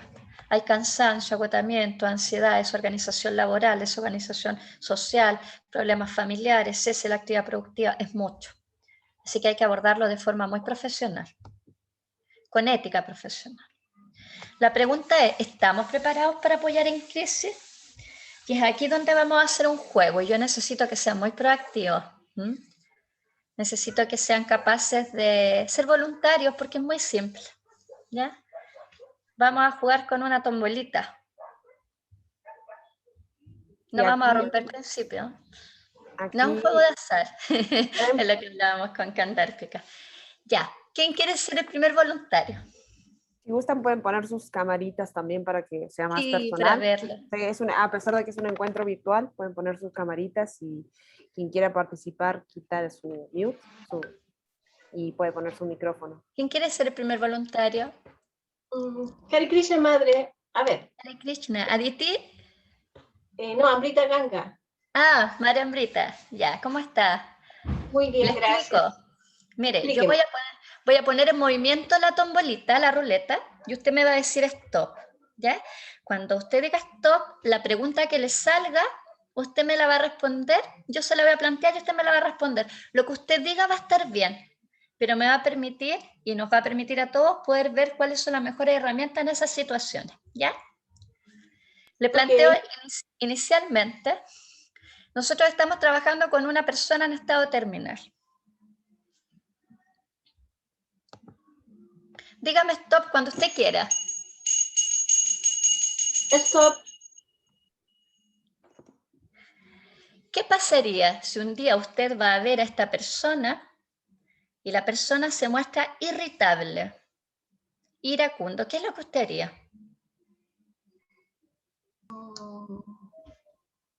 Trataría de hablar un poco con ella y ver qué cosa la tiene tan irritable, qué cosa le está molestando. Prestaría oído para que me diga y ver si al hablarme y al contarme lo que le molesta, a lo mejor logra un poco echar afuera esa rabia y que empiece de a poquito a externalizarla y que no quede tan metida en lo que está sintiendo. Muy bien, madre. Algo que puede generar irritabilidad en las personas es la frustración. Y una de las cosas que genera más frustración a las personas que están en estado terminal es el dolor. Y a veces les da vergüenza reconocer un dolor, sobre todo a las personas que son más espirituales. A veces reconocer un dolor físico nos llega a parecer hasta vergonzoso. Entonces siempre es importante tener como una buena prioridad disminuir los dolores de las personas, porque cuando los dolores se van, es más fácil tener una actitud agradable frente a la vida. ¿Alguien más que quiera participar? Hare Krishna, Haribol. Hare Krishna. ¿Quién es? Aditi, madre. Ah, Madre Aditi, ¿cómo estás? Ya. Bien. Usted me dice stop. Ya. La persona está en un estado terminal, le quedan pocos días. Ya se empieza a notar el deterioro porque hay un deterioro físico generalizado y de repente un despunte y mágicamente se ve mejor físicamente y de ánimo, pero un día usted lo va a visitar y nota que la persona se siente extraña. Usted le pregunta qué le pasa y la persona le manifiesta que se siente culpable por algo que no ha hecho o porque dejó algo inconcluso con alguien. ¿Qué haría usted? Wow. Bueno, en primera instancia, como dice usted, escuchar bien y luego repetir lo que ella me dice para ver si lo entendí, que ella sienta que yo estoy entendiendo cuál es su postura en primera instancia, y en segunda instancia hacerle saber que bueno, que uno no debe sentirse culpable por las cosas que hizo, porque lo que hizo uno confió en su momento que estaba bien hecho, y bueno, y que a fin de cuentas es Krishna quien quien maneja todo, y bueno, que hay que dejar todo en manos de Krishna y uno debe sentirse en paz y tranquilo con eso, ¿no? Con lo que uno hizo. Y que Muy bien, eso madre. Hay una lo mejor. herramienta que uno puede utilizar, la herramienta que también la he visto que la utiliza Madre Sanguita, que es la de ser una herramienta para que esta persona que está en estado terminal pueda pedir perdón o pueda perdonar. Y eso se puede hacer a través de cartas, de correos, de mensajes. Y ustedes pueden ayudar a escribir. Y por lo menos la persona en el momento de partir va a saber que se disculpó. Ah, bien.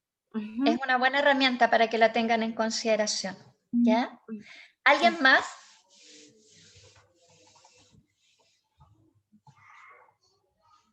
Priyasaki, ¿estás por ahí?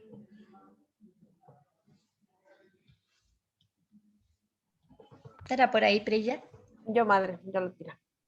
¿Quién es? Kandárpika. Sí, acá estoy. Hola.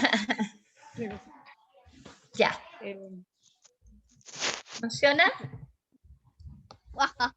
Ya vamos a ver, no Stop. sé nada, pero vamos. Ya me dicen stop. Stop. Stop. Ah, estamos las dos, madre Priya. ¿Quién? Ah, Ya. ¿eres tú cantártica? Ah, ya, no, que cantar. No cualquiera. Bueno, ve tú y ya. ¿Quién me responde? La persona, usted la va a visitar, va con ganas de cantar, va con una mridanga, quiere cantar, va con mucho ánimo. Y la persona, a pesar de que ve que usted llegó con mucho ánimo, esta persona que está en estado terminal, le dice que en realidad quiere silencio. ¿Qué hace usted para manejar su propia frustración y cómo reacciona frente a esa situación? ¿Brilla? No toco nada, obviamente. No canto, le digo que si quiere, prefiero alguna otra cosa aparte de silencio y me quedo con ella escuchando, acompañando. Sí, el silencio, hay dos cosas que son importantes cuando una persona está en estado terminal. Una, que a veces el silencio le permite a la persona el descanso que no ha tenido durante las horas de mucho dolor. Y lo otro es que a veces necesita que le hablen cosas mundanas. Y uno dice, pero ¿cómo cosas mundanas? Pero es que en realidad a veces el dolor ha sido tan grande, piensen que está a punto de que su cuerpo colapse. Y el hecho de que le coloquen droga es tremendamente agotador para el cuerpo y eso genera que esa persona a veces necesite espacios de silencio u, en otras oportunidades, espacios en los que se les cuente cosas mundanas, de noticias, de niños, otras cosas que le hagan desconectarse. Y si se desconecta, es como que se pudiese olvidar en un momento del dolor. Y por último, lo mundano le hace recordar aquellos momentos en los que no estaba enfermo. A veces hablarle de cosas espirituales los lleva a esa etapa en la que te vas a ir, vas a dejar el cuerpo, vas a volver con Krishna. Entonces le genera un poco de ansiedad. Por eso es que cuando pasan situaciones así, como dijo muy bien Priya, es necesario respetar el silencio, pero no dejar solo. Porque silencio no significa soledad. ¿Ya? Es importante estar ahí. Yo recordaba pasatiempo de Madre Sanguita, cantar rondas cerca, leer un libro cerca, estar ahí. Y va a llegar el momento en que la persona sola les va a decir cualquier cosa, les va a hablar. Ya, una última voluntaria candártica. Y ahora sí. Oh. Veamos que no sea la misma pregunta. Ya, ahí está. ¿Qué pasaría si vas a ver a la persona y te das cuenta de que siente mucho, mucho dolor? ¿Qué harías? Pues trataría de identificar si se toca alguna parte del cuerpo o entiendo cuál es el dolor y buscaría que se ponga en una mejor posición o ponerle un paño húmedo, dependiendo. Y si no, buscar si hay algún especialista ahí, algún médico que la esté acompañando, pues comentarle y tratar de ver cuál es la situación para que esté mejor la persona. Lo más importante, muy bien, Kandárpika, es ser consciente del dolor. El dolor es agobiante. Imagínense que uno se entierra una espinita chica en el dedo y está todo el día ahí con, ay, me duele, me duele. Imagínense cuando uno le duele la cabeza, realmente uno no quiere hacer nada. Imagínense una persona que tiene adentro su cuerpo colapsando, el nivel de dolor debe ser tremendamente alto. Y es muy bueno que cuando nosotros vemos que alguien tiene mucho dolor, identificar el dolor, como dijo muy bien Candárpica, y luego tratar de pedirle al médico, a la enfermera, a la persona que lo está atendiendo, que vea por qué siente tanto dolor y que vea las dosis del medicamento que le están dando. ¿Qué pasaría si encontráramos una persona que ha sido muy espiritual toda la vida y en estas circunstancias le viene una pérdida de fe? ¿Qué pensaríamos nosotros? ¿Lo abandonarían? ¿Qué se les ocurre? ¿Qué harían con una persona que está olvidando a Dios, a Krishna? ¿Qué harían con una persona que está perdiendo la memoria? Porque hay enfermedades terminales lentas como, por ejemplo, el Alzheimer, donde las personas van olvidando. ¿Qué harían en esos casos? ¿Qué sienten que les pasaría a ustedes internamente? Igual, ¿Cuál es la forma de devolverle la creo, fe a alguien sin presionar? no sé si pueda opinar. Sí, por favor. Por la voz ¿Sabes creo que que eres Priyasaki, ¿no? ¿Ah? ¿Eres Priyasaki? Sí, Priya, Ya, Priya. dime, Priya. Ah, es que yo siento que, o sea, todos en algún momento hemos sentido eso, no en enfermedad terminal, sino hemos perdido la fe, hemos sentido que no vale, que nada vale, que nuestra vida no vale, hemos tenido esos sentimientos, entonces quizá empatizar con eso, o sea, saber que está bien que sentirse así también, ¿no? Porque En los eso pasa. momentos difíciles, donde a veces se apaga un poquito la esperanza, ¿qué es lo que te ha recuperado a ti la fe? ¿Qué te ha devuelto salud?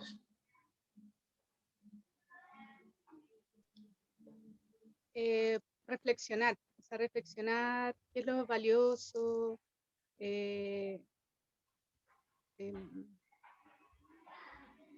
sí, así como ir viendo qué es lo más valioso en realidad, qué es lo que yo, o sea, porque uno tiene como responsabilidades también, o sea, a veces uno piensa como en uno, por ejemplo, cuando, no sé si a todos le ha pasado, pero yo también he sentido como en periodos, incluso siendo devota, que también uno no quiere nada con el mundo, eso me ha pasado.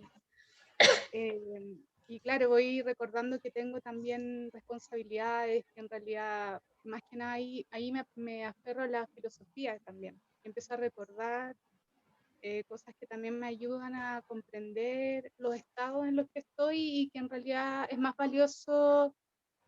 Bueno, me aferro después a lo espiritual, igual vuelvo, vuelvo ahí. A mí me pasa así, no sé si a lo general. Pero, Muchas gracias, Priya. Yo no sé si ustedes recuerdan en la historia del Señor Jesús, cuando antes de empezar la prédica firme, Él se fue 40 días al desierto. ¿Saben por qué se fue al desierto esos 40 días? Él se fue al desierto porque Él tenía dudas, Él necesitaba que se le esclarecieran muchas cosas antes de. ¿Saben por qué el Señor Jesús se fue al Monte de los Olivos antes que lo tomaran preso para crucificarlo? Lo mismo, porque llegó un momento en que venía tengo la opción de irme o la opción de seguir, y la fe a veces tambalea, pero ¿qué es lo que mantiene viva la fe? Que era lo que hablábamos antes también, que es más fuerte que el miedo, la esperanza. Si nosotros, pese a que la persona esté con la fe ahí tambaleando, seguimos ahí, esa persona nos va a ver. Y aunque aguantemos de repente que nos rechace, la persona va a ver que seguimos ahí. Y esa fuerza, esa esperanza que le vamos a dar, porque nosotros al seguir ahí estamos transmitiendo luz y esperanza, va a hacer que la persona sepa que finalmente Krishna nunca la abandona, porque nosotros vamos a ser representantes de Krishna. Tal como dice Priya, en los momentos difíciles puede que uno quiera desaparecer, pero mágicamente Krishna nunca se va, Dios nunca se va. De alguna forma da esos rayitos así, esas gotitas de néctar que hacen que uno diga, ya, está bien, nunca te fuiste, estás ahí. Porque finalmente Dios es el único que nunca engaña, nunca miente, nunca se va y nunca pide nada. Si Él hace eso, nosotros tenemos que ser los mejores representantes de Él cuando estemos acompañando a una persona que lo esté pasando tan mal. Y sea lo que sea que esa persona experimente y que nos diga, nosotros tenemos que estar tan preparados y fortalecidos espiritualmente para estar ahí igual. Esa es la clave. Más que magia, es fuerza espiritual. Para ser cuidador, solo debemos tener las ganas de apoyar. Yo dije que para hacer terapias grupales y todo lo demás, uno tiene que tener una preparación. Pero para ser cuidador, se requiere ganas. Ganas. Mandemos a terapia a quien tengamos que mandar a terapia, a donde sea, pero para cuidar a alguien, nosotros tenemos que tener ganas, nada más. Podemos prepararnos para ello y ustedes se están preparando. Y finalmente la experiencia nos dará los conocimientos espirituales y humanos. Hay cosas que uno aprende solamente practicando, nada más. La mejor forma de practicar es servir, no hay otra forma. Srila Prabhupada decía que la luna es suficiente para disipar la oscuridad de la noche, lo que ni siquiera millones de estrellas pueden hacer. Con eso les trato de decir que aunque uno vea dificultades en el servicio, si mantiene su constancia, su perseverancia y sus ganas de ayudar, esas ganas van a hacer que las cosas pasen. Puede que no todos seamos terapeutas, pero todos tenemos las ganas de ayudar. Entonces, desde lo que nosotros hacemos, si nosotros nos focalizamos en ayudar, vamos a lograr avance. En el fondo, lo que les trato de decir es que hacer de que las cosas pasen va a depender de nosotros, nada más. No esperemos que otro haga las cosas. Hagamos nosotros que las cosas sucedan.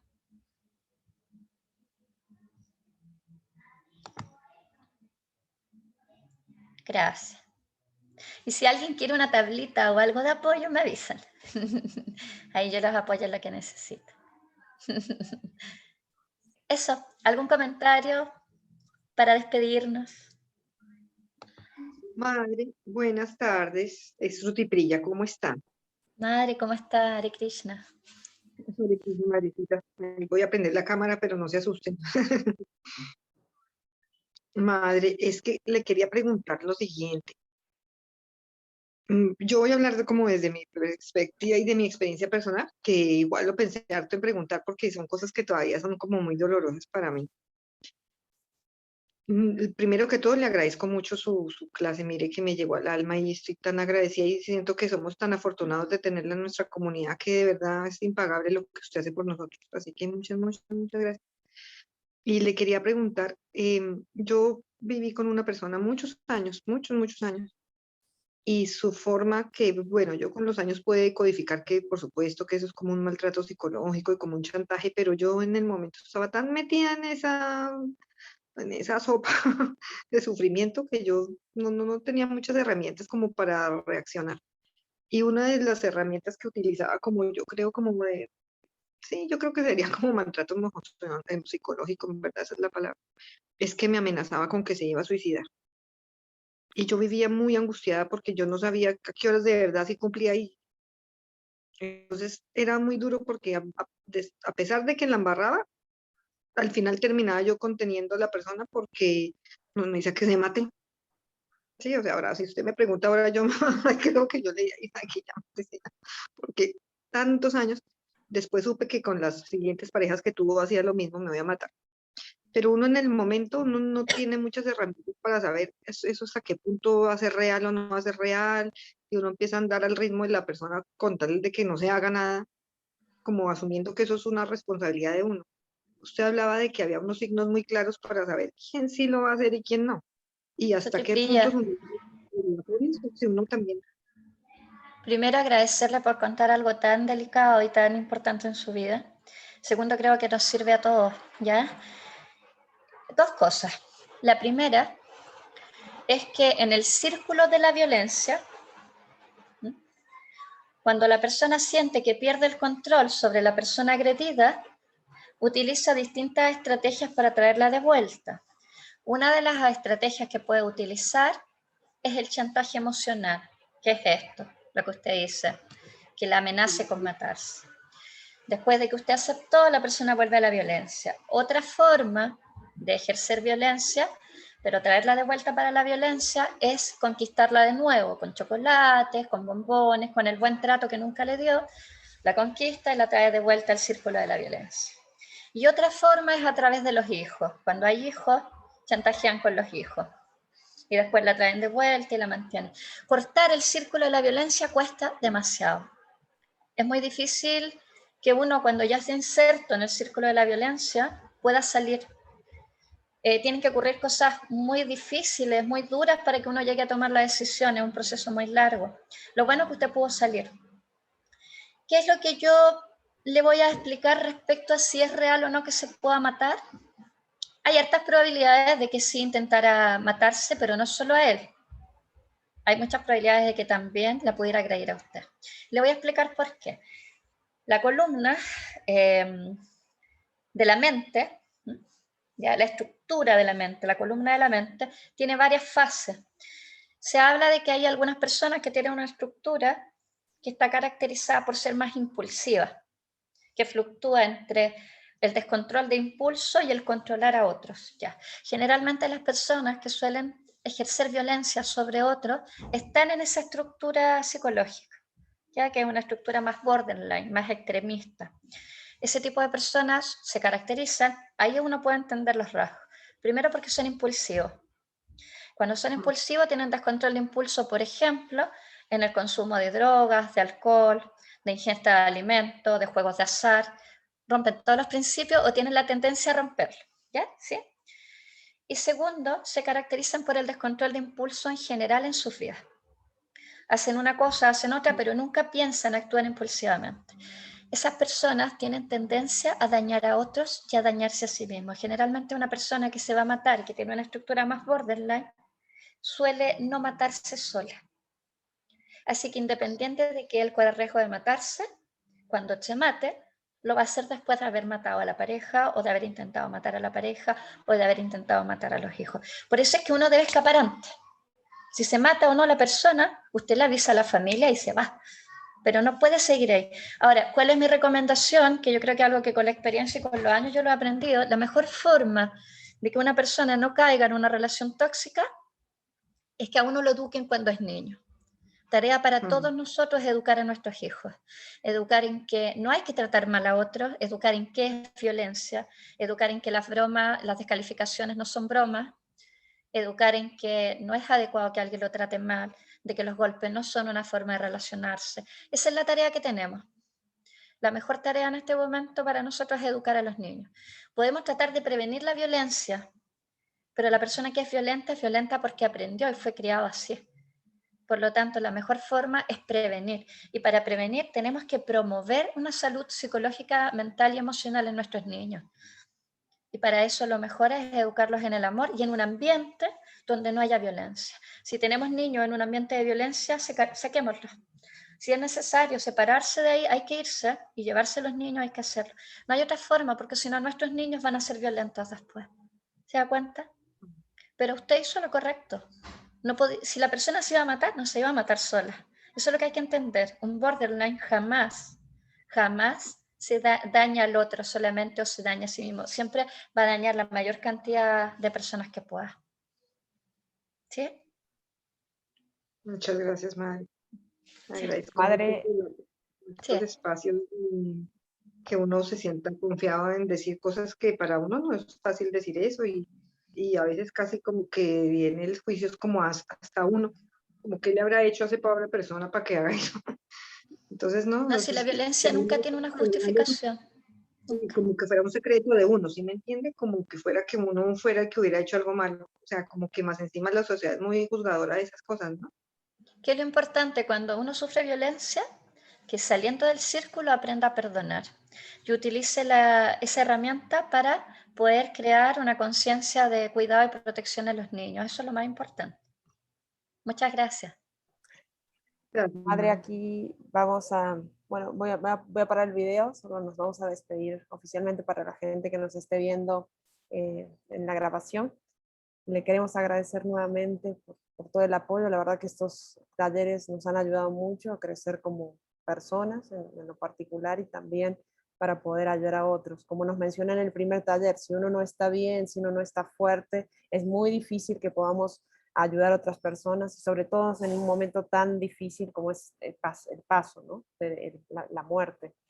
Entonces, creo que nos ha dado muchísimas herramientas y quería agradecerle eso, y nuevamente también al equipo de Vaishnava Care Chile por la propuesta, y le estaremos invitando, madre, a algún otro programa, si nos acepta, será un gusto y un honor poder tenerla nuevamente, y a los voluntarios les estaremos avisando también. Solo voy a parar aquí el video, solo quería agradecer a todos los participantes, y si alguien tiene alguna duda, madre Kripavati, nos podemos quedar un poquito más en la sala.